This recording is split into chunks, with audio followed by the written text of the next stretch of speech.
오늘도 살아계신 하나님 예배하기 위하여 한 자리에 모인 모든 청년부 지체들을 예수님의 이름으로 환영하고 축복합니다. 모든 예배와 영광받기에 합당하신 하나님께 큰 박수로 영광 올려드리면서 우리 청년부 예배 시작하도록 하겠습니다. 예배 시작하면서 몇몇 분들과 계속 똑같은 이야기를 했는데 몽골 팀원으로 우리 청년들 10명 정도가 빠진 게 이렇게 큰 허전함으로 다가오는지 몰랐다라는 이야기를 합니다. 이제 돌아오는 수요일이며 모든 사역을 마치고 돌아오게 되는데요.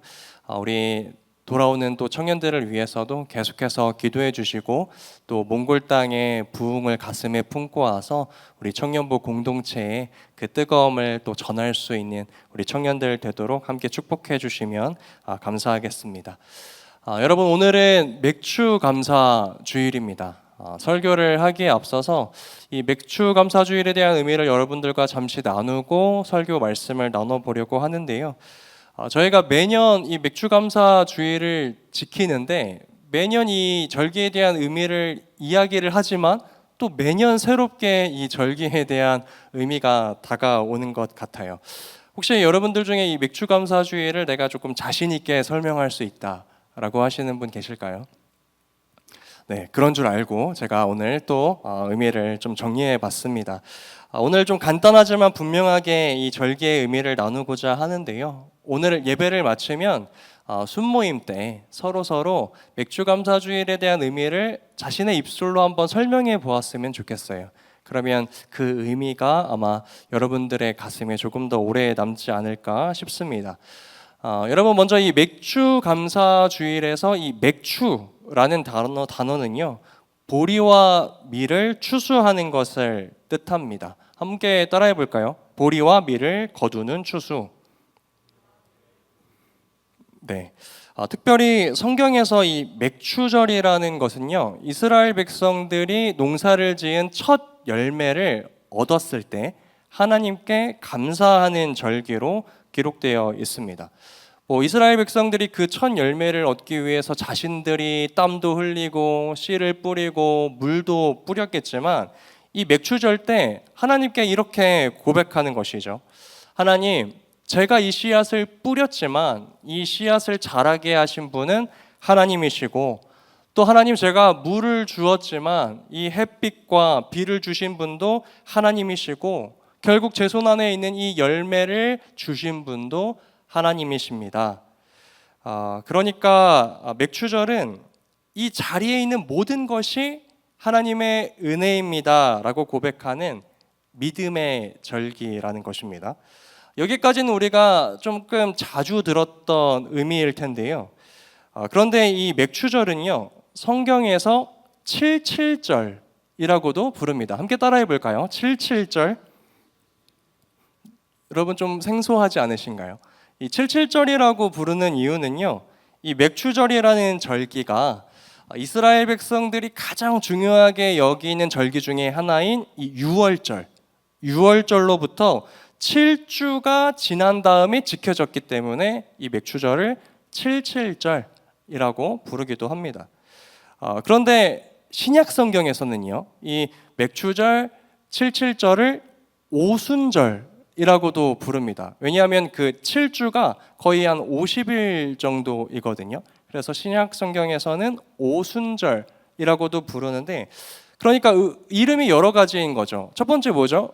맥추절. 두 번째 77절. 세 번째 오순절. 그런데 여러분, 신약 성경에서 이 오순절이라고 하면 어떤 사건이 혹시 떠오르세요? 예수님의 제자들이 그 마가의 다락방에 모였을 때 오순절에 무엇이 임하죠? 성령이 임해서 우리가 그 날을 교회가 이 땅에 처음 생겨난 날이라고 부르기도 합니다. 그러니까 이 맥추감사주의라는 것은요, 결국 정리해보면 이런 의미예요. 우리 자막을 함께 띄어서 한 목소리로 읽어보면 좋겠습니다. 맥추감사주일은 시작.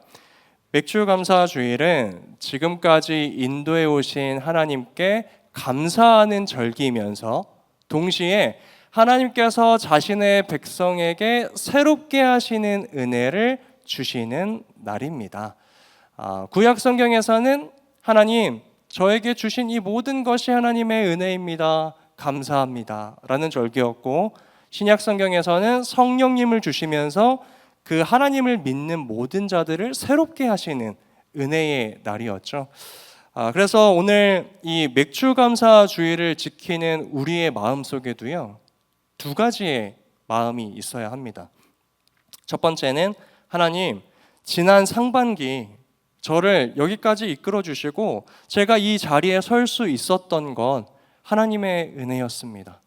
감사합니다. 라는 첫 번째 마음과 이제 앞으로 남은 하반기를 주님께 맡겨드리면서 하나님 오순절날 하나님께서 성령을 주셔서 그들의 마음을 새롭게 하시고 그들의 관점에 눈을 열어주시고 그들에게 하나님 나라의 비전을 보여주셨던 것처럼 저에게 남은 2026년 남은 하반기도 하나님에 대한 비전과 예수 그리스도의 마음과 성령의 뜨거움을 가지고 살아가게 하여 주시옵소서.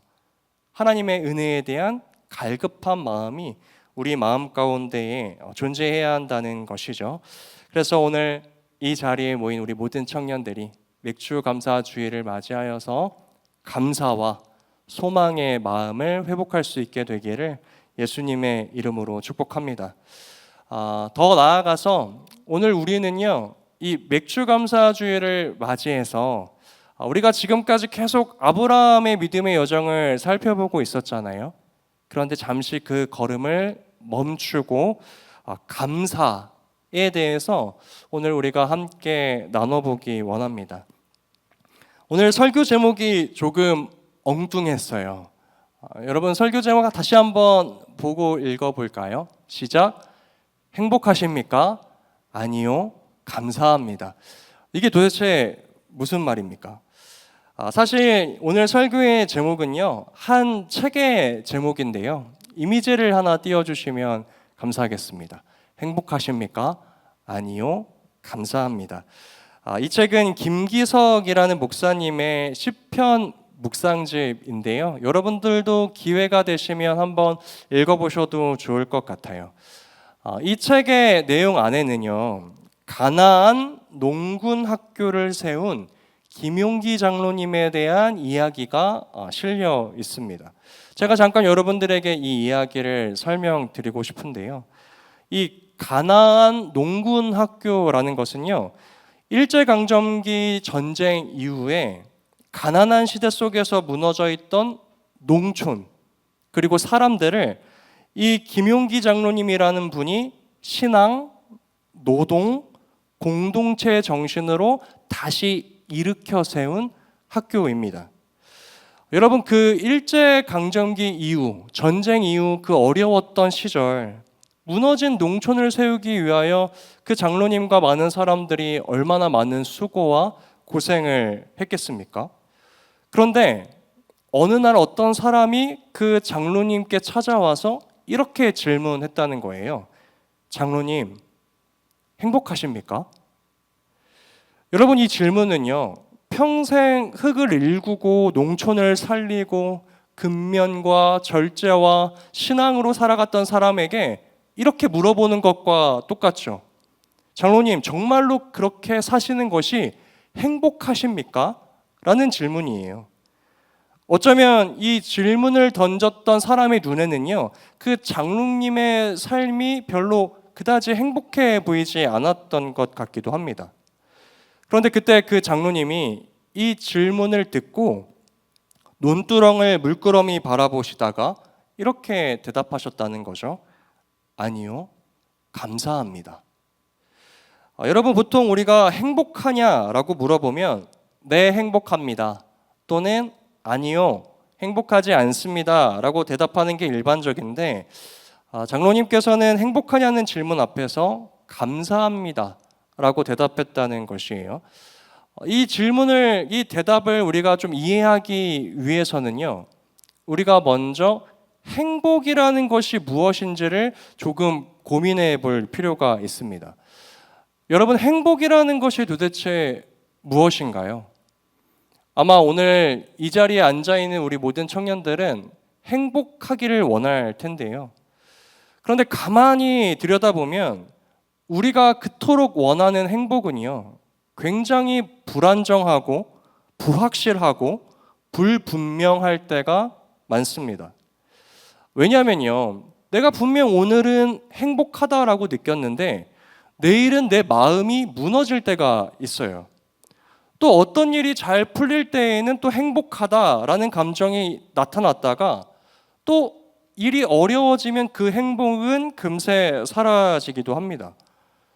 또 우리는요, 누군가의 말 한마디에 행복해졌다가 또 잠시 후에 누군가의 말에는 불행해지고 낙심한다는 것이에요. 이처럼 여러분, 우리가 원하는 행복은요, 얻기는 되게 어렵게 얻지만 잃어버릴 때는 너무나 쉽게 잃어버리고 흔들려 버린다는 것입니다.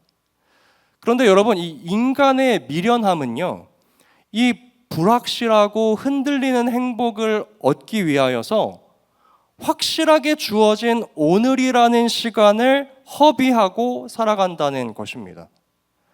여러분, 인간의 미련함은요, 이미 내가 가진 것은 나의 것이라고 생각해요. 그래서 그것은 소중히 여기지 못하고 나에게 주어지지 않은 것을 얻기 위하여, 그 행복을 얻기 위하여 분주하게 살아간다는 것입니다. 그러면서 오늘이라는 시간을 행복하지 않게 살아가요. 여러분, 이것이 참 인간의 미련함과 어리석음인 것 같습니다. 그런데 반대로 조금 전 김용기 장로님께서 말씀하신 감사는 조금 달라요. 세상이 말하는 행복은 불완전하고 흔들리지만 하나님을 믿는 자들의 감사는 굉장히 분명하고 안정적입니다. 왜냐하면 하나님을 믿는 자들의 감사는 하나님으로부터 출발하기 때문이에요.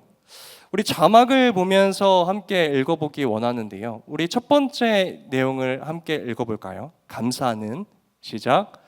감사는 변하지 않는 하나님을 기억하는 데에서 시작됩니다. 세상 사람들은 행복이건 감사건 나에게 무엇인가 주어져야, 내가 원하는 것을 가져야 감사하다, 행복하다라고 이야기하지만 하나님을 믿는 자들의 감사는요, 하나님이 어떤 분이신지를 기억하면서 다가온다는 것이에요. 그래서 제가 두 번째 감사의 공식을 저렇게 적었습니다. 변하지 않는 하나님을 먼저 기억하는 것, 이것이 우리에게 감사로 다가온다는 것이에요. 세상이 말하는 행복은 정리해 보면 내가 원하는 것이 내 손에 있는지 또는 내가 바라는 삶이 내 삶 가운데에 나타나는지에 따라서 사라지기도 했다가 나타나기도 하는데, 하나님을 믿는 자들의 감사는 하나님이 어떤 분이신지를 기억하는 것에서부터 날마다 샘솟고 영원히 마르지 않는다라는 것이죠.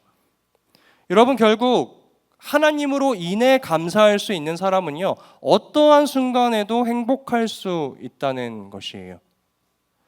여러분, 그러면 우리가 이 앞서서 김용기 장로님께서 말씀하신 답변이 조금은 이해가 되죠. 장로님께서 하신 말씀은 아마 이런 의미일 겁니다. 장로님, 행복하십니까? 아니요. 저는 하나님으로 인해 감사합니다. 그것이 저의 행복입니다. 질문을 던진 사람의 의도는 이런 거였어요. 장로님, 평생 흙을 일구고 장로님 손에 쥐어진 거 하나도 없는데 정말로 그러한 삶이 행복하십니까? 라는 의미였지만 장로님의 대답은 아니요, 그런 건 저는 행복이라고 여기지 않습니다. 제가 기억하는 하나님이 변하지 않으시는 분이시기에, 제가 믿는 하나님이 이러한 분이시기에 감사합니다.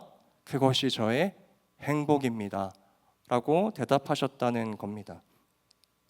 그러므로 사랑하는 청년 여러분, 행복하기 원하십니까? 그러면 하나님이 누구이신지를 먼저 기억하시길 바랍니다. 그리고 그로 말미암아 감사하세요.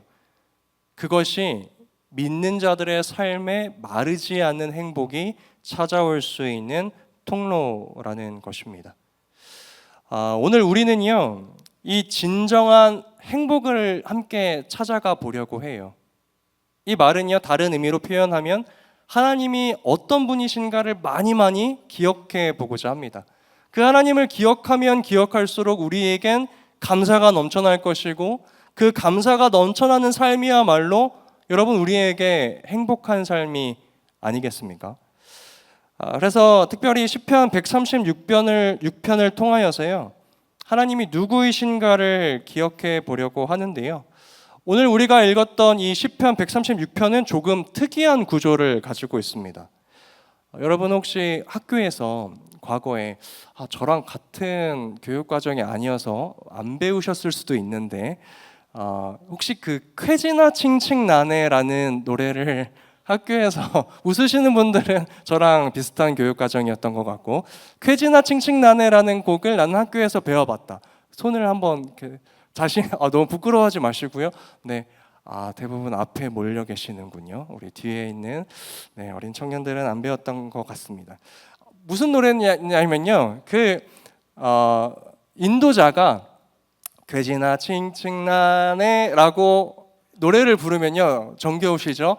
이 노래를 들은 뒤에 회중이 또 똑같이 쾌지나 칭칭나네 이렇게 해서 앞에서 주거니 받거니 하는 경상도 민요입니다.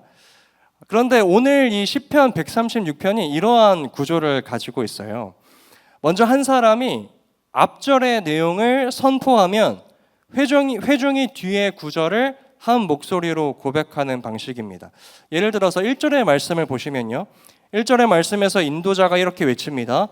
여호와께 감사하라, 그는 선하시며. 그러면 회중이 그 뒤에 있는 말씀을 이렇게 읽는 거죠. 그 인자하심이 영원함이로다. 우리도 한번 해볼까요? 1절부터 9절까지 하기엔 너무나 기니까 1절부터 3절까지만 제가 앞부분의 말씀을 선포하면 여러분께서 뒤에 구절을 선포하시면 됩니다. 1절부터 3절까지만 제가 해볼게요. 여호와께 감사하라, 그는 선하시며 신들 중에 뛰어난 하나님께 감사하라, 주들 중에 뛰어난 주께 감사하라. 이렇게요. 이런 식으로 실제로 노래를 불렀다라는 것입니다. 근데 이게 지금 오늘 우리는 1절부터 9절까지만 함께 읽었지만 이 시편 136편의 끝까지 26절까지 이들이 이렇게 하나님을 고백했다는 것이에요. 여러분, 이들이 이것을 왜 이렇게 많이 반복할까요? 하나님이 어떠한 분이신지 몰라서 이걸 계속 반복하는 건가요? 아니죠. 기억하기 위해서, 반복을 통해서 내가 믿는 하나님이 어떠한 분이신지를 계속 기억하기 위해서 반복했다라는 것입니다. 여러분 아마 이러한 말 들어보셨을 거예요. 사람은 망각의 존재이다. 우리가 살아가면서 참 많은 것들을 잊어버리면서 살아가잖아요. 실수도 있고 상처도 있고 고통도 있습니다. 아마 그 모든 것들을 기억하면서 살아간다면 우리는 그 삶의 무게 때문에 짓눌려서 살아가지를 못할 거예요. 그런데 동시에 인간은요, 행복도 잊어요. 감사도 잊고 은혜도 잊어버립니다. 그런데 사실 이 하나님께서 주신 망각은 은혜이기도 합니다. 왜냐하면 또 행복과 고통과 여러 가지 것들을 잊어버려야 새로운 행복과 또 새로운 도전을 할 수 있기 때문이죠. 하지만 동시에 성경은 인간이 망각의 존재이기 때문에 정말로 중요한 것들은 반복해서 기억하라 라고 이야기를 해요. 그래서 성경에는 이 기억하라라는 말씀이 굉장히 많이 나옵니다. 그렇다면 오늘 시편 136편은 우리에게 무엇을 기억하라고 이야기하는 것일까? 그것을 오늘 우리가 크게 세 가지 정도로 살펴보려고 합니다. 자막을 보면서 함께 읽어볼게요. 첫째, 시작. 인자하신 하나님을 기억하라. 정말로 기억해야 하는데, 너희가 기억해야 할 정말로 중요한 것들이 있는데 인자하신 하나님을 기억해야 해 사랑이라고 이야기하는 것이죠. 성경이 말하는 인자는요, 포기하지 않는 사랑입니다. 뭐라고요? 인자는 뭐라고요? 포기하지 않는 사랑. 그러면 여러분, 인자하신 하나님을 기억하라 라는 말은 무슨 의미예요? 나를 포기하지 않는 사랑을 가지신 하나님을 기억하라 라는 말이죠. 여러분, 쉽게 말하면 이런 거잖아요. 너희가 흔들려도 나는 너희를 놓지 않아. 너희가 나를 잊어버려도 나는 너희를 잊어버리지 않아. 너희가 약할지라도 나는 너희를 버리지 않아. 이것이 성경이 말하는 인자하신 하나님이라는 것입니다. 오늘 시편 기자는요, 믿는 사람들이 이 인자하신 하나님을 기억할 때 감사가 회복되고 비로소 진정한 행복을 누릴 수 있다라고 이야기를 해요. 우리가 성경을 읽다 보면 이 인자하신 하나님에 대한 모습이 굉장히 많이 나옵니다. 대표적으로 애굽의 종살이를 하고 있었던 이스라엘 백성들 앞에 나타난 하나님이 인자하신 하나님이죠. 400년이 넘는 시간 동안 그들은 종살이를 했는데 세상은 그들을 다 잊어버렸어요. 그런데 하나님은 그들을 기억하십니다. 기억하실 뿐만이 아니라 애굽의 왕 바로와 맞서 대적하셔서 그를 무너뜨리시고 이스라엘 백성들을 출애굽시키세요. 홍해를 가르십니다. 광야에서 불기둥 구름기둥으로 그들을 지키세요. 메마른 땅에 반석을 치게 하셔서 물을 샘솟게 하십니다. 여러분, 이 모든 것이 그들을 향한 인자하신 하나님의 성품이 있기 때문이죠. 그런데 이스라엘 백성들은 이 인자하신 하나님을 경험해 놓고도 광야에서 날마다 불평과 불만을 쏟아놓아요. 왜 그럴까요, 여러분? 그들이 하나님께 은혜를 받지 않아서? 하나님의 살아계심을 눈으로 직접 보지 못해서? 아니죠. 그 인자하신 하나님을 잊어버렸기 때문에. 내가 믿는 하나님이 인자하신 하나님이라는 것을 기억하지 않고 살아갔기 때문에 그들은 늘 불평하고 그들은 늘 행복하지 않았다라는 것입니다. 그들은 계속해서 내 손에 고기가 없네. 내가 애굽에서 누렸던 이 편안함이 없네. 인간의 미련함을 가지고 살아갔다라는 것이죠. 그렇다면 사랑하는 청년 여러분, 오늘 우리의 삶이 왜 이렇게 불평과 불만이 많아집니까? 여러분, 오늘 나의 삶이 왜 이렇게 행복하지 않다라고 느껴질까요? 우리가 하나님을 잊어버렸기 때문이죠. 나를 여기까지 인도하신 하나님, 나를 절대로 포기하지 않으시는 하나님, 그 하나님을 잊어버리고 자꾸만 내 힘으로 헤쳐나가려고 하고 자꾸만 내게 없는 무엇인가만 주목하고 살아가니까 나의 삶은 공허하고 행복하지 않는 삶으로 자꾸 흘러간다라는 것입니다. 그러므로 사랑하는 청년 여러분, 여러분들의 삶에서 행복을 잃어버리셨습니까? 그럼 먼저 인자하신 하나님을 기억하시기를 축복합니다. 나를 포기하지 않으시고 나를 놓지 않으시고 잊지 않으시는 그 하나님이 나의 하나님이라는 사실이 오늘 우리의 감사의 제목이 되고 오늘 우리의 행복의 이유가 된다라는 것입니다. 이러한 하나님을 기억하시는 청년 여러분들 되시길 예수님의 이름으로 축복합니다. 두 번째, 오늘 시편 기자가 우리에게 기억하라고 이야기하는 하나님은 어떤 분이신가? 우리 자막을 보면서 함께 읽어보겠습니다. 둘째, 시작. 보호하시는 하나님을 기억하라.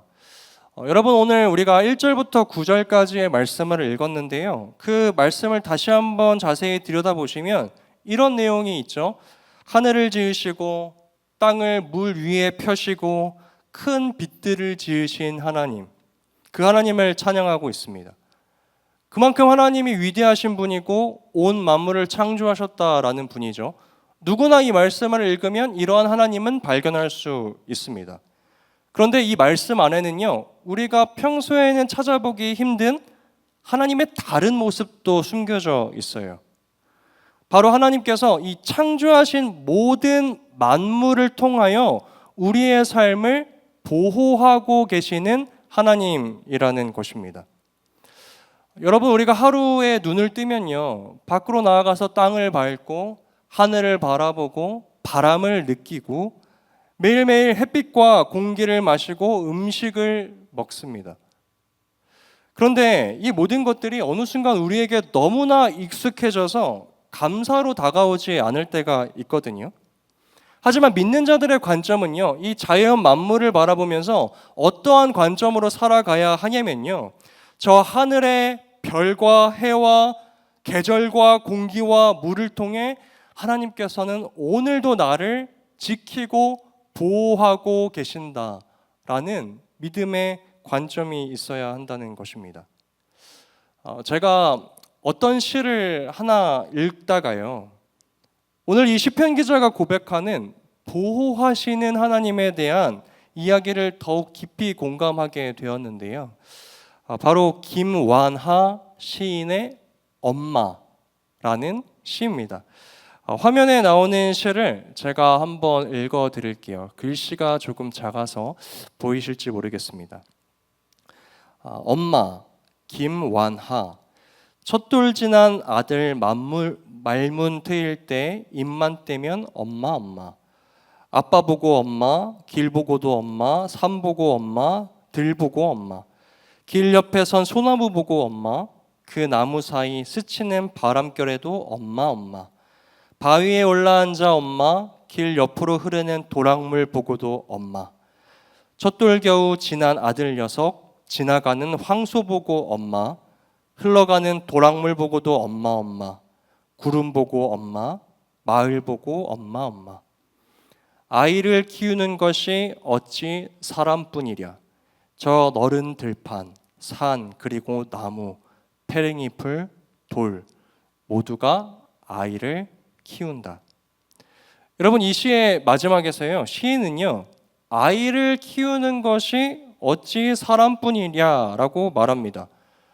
저 하늘의 해와 달과 구름과 바다와 들판과 산과 나무와 심지어 바람과 돌멩이까지 아이를 자라게 하는 데에 함께 하고 있다라는 것이죠.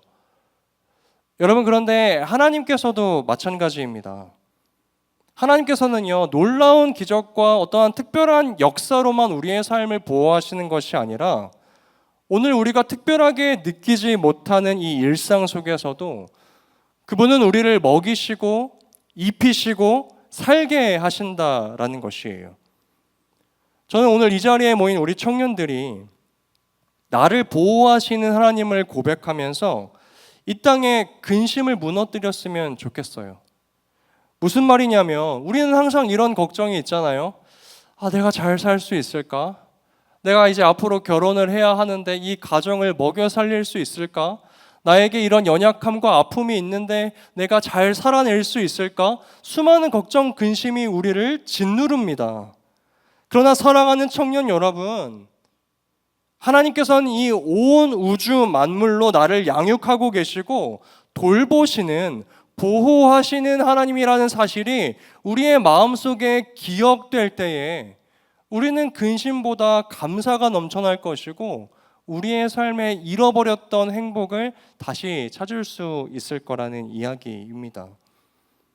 그러므로 오늘 이 자연 만물을 바라보시면서 사소하게 느꼈지만 그것이 하나님의 돌보심이었구나를 깨닫고 감사와 행복을 회복할 수 있는 우리 청년들 되시기를 예수님의 이름으로 축복합니다. 마지막 세 번째로 오늘 시편의 시인은 우리에게 어떤 하나님을 기억하라고 이야기하는가, 우리 셋째 한 목소리로 읽어보겠습니다. 시작. 구원하시는 하나님을 기억하라. 오늘 우리가 읽지는 않았지만 시편 136편 10절 이하의 말씀들을 읽어보면요, 구원의 하나님에 대한 이야기를 시편 기자가 고백하고 있어요. 이스라엘 백성들을 애굽에서 끌어내시고 홍해를 가르시고 광야에서 자기 백성을 인도하신 일을 기억하라 라고 시편 기자가 고백합니다. 여러분, 이 말은요, 이스라엘 백성들이 애굽에서 종살이를 하고 있을 때 하나님 앞에서 신음하였다라고 출애굽기는 고백하거든요. 그때 성경 기자가 무엇이라고 이야기하냐면 하나님께서 그들의 신음을 들으셨다라고 이야기를 해요. 그리고 그들의 인생의 역사 가운데 직접 개입하셔서 그들을 구원하셨다라고 고백한다는 것입니다. 여러분, 이 이야기를요, 다른 이제 시편 136편 23절에선 어떻게 고백하냐면요, 이렇게 고백합니다. 제가 읽어드릴게요. 우리를 비천한 가운데에서도 기억해 주신 이에게 감사하라. 그 인자하심이 영원함이로다. 여러분, 저는 이 23절의 말씀을 너무나 좋아합니다. 왜냐면요, 하나님께서는요, 우리가 높아졌을 때에만, 우리가 하나님 앞에서 완전할 때에만, 인간적으로 강할 때에만 우리를 주목하시고 우리를 기뻐하시는 분이 아니라는 것입니다. 우리가 비천한 가운데 있을 때, 힘이 없을 때, 좌절하고 슬퍼서 마음이 무너질 때에도 하나님은 우리를 기억하시고 구원하시는 하나님이라는 것이에요. 시편 기자는 오늘 우리에게 그것을 기억하라라고 이야기합니다.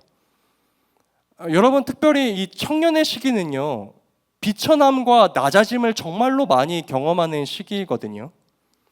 내가 생각하는 것만큼 내 삶이 잘 안 풀리는 경험을 합니다. 내가 정말로 열심히 노력을 했는데 원하는 결과가 다가오지 않을 때도 있고, 나와 또래인 누군가는 앞서가는데 나는 항상 제자리인 것 같은 비천함과 낮아짐을 오늘날 우리 청년들이 경험하면서 살아간다는 것이에요.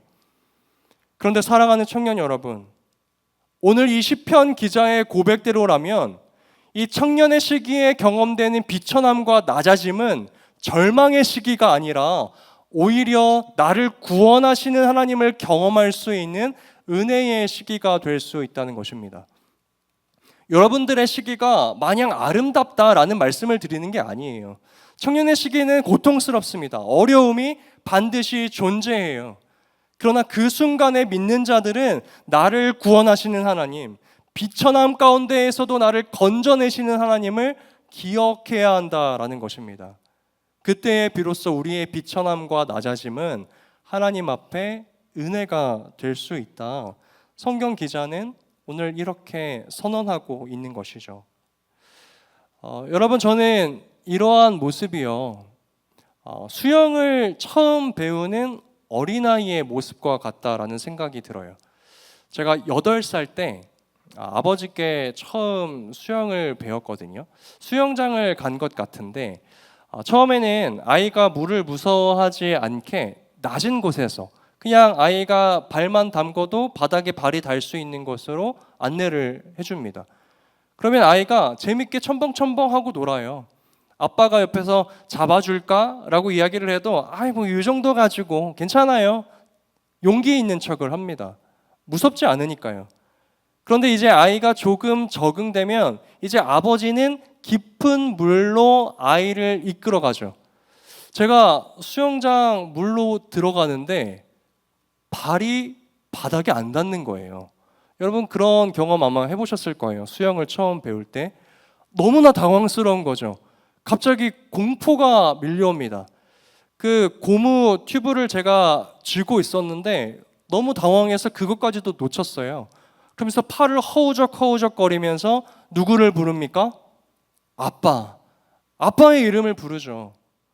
여러분, 그런데 그 아버지는 지금 뭐 하고 있습니까? 아이를 그냥 물에 내버려 두고 본인은 다른 곳에 가서 구경하고 있습니까? 아니에요. 바로 그 아이의 뒤에서 아이를 지켜보고 있고, 아이가 위험하면 손을 들어 그 아이를 건져내려고 구원의 손길을 준비하고 있다라는 것입니다. 제가 아빠라고 부르자마자 아버지는 저를 들어서 물속에서 꺼내어 주셨죠. 여러분, 우리의 신앙도 마찬가지라는 것입니다. 비천함 가운데 있을 때, 낮아짐 가운데 있을 때 우리는 그것을 행복하지 않다라고 정의를 해요. 그러나 여러분, 현실적으로 인간적으로 그러한 모습은 행복하지 않은 상태일 수도 있습니다. 그러나 믿는 자들은 그 속에서도 어떻게 감사함을 회복합니까?